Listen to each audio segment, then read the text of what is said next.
Good day and welcome to our live news update. I am Obiajilu Ayomide Ungo Martins, and here is the news of the hour. Suspected bandits abduct Kebbi State High Court judge during a midnight attack on his residence.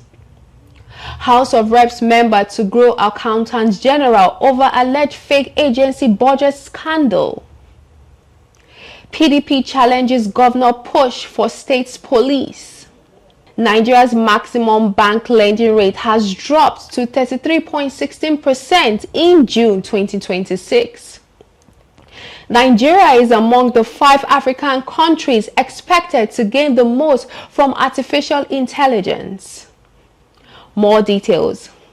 According to reports, the attackers stormed the judge's home under the cover of darkness before taking him to an unknown location. The incident has raised fresh concerns over the growing security challenges facing parts of northern Nigeria. Security agencies have launched a manhunt for the kidnappers and incited efforts to rescue the judge safely. Authorities say investigations are ongoing, while residents have been urged to remain calm and report any useful information that could aid the operation. The abduction adds to the growing list of attacks targeting prominent individuals and underscores the need for stronger security measures across the country. The House of Representatives is set to question the Accountant General of the Federation today over allegations surrounding the budget of the Presidential Foreign Investment Promotion Council, also known as the PFIPC.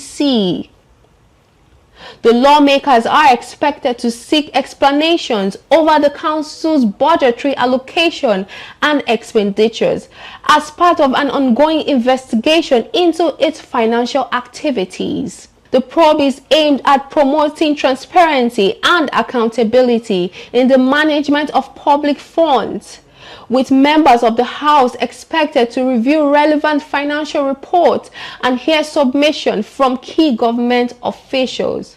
We'll continue to monitor developments and bring you updates as they unfold. The People's Democratic Party (PDP) has threatened legal action over moves by some state governors and fast-track legislation on the creation of state police. The party insists that any amendment to establish state police must strictly follow the constitutional process, warning against what is described as attempts to bypass due process. The development adds a new dimension to the ongoing national debate over state policing and efforts to address insecurity across the country, signaling a slight easing in the cost of borrowing from businesses and individuals. The latest figures show a modest decline from previous months, offering some relief to borrowers aimed the country's high interest rate environment.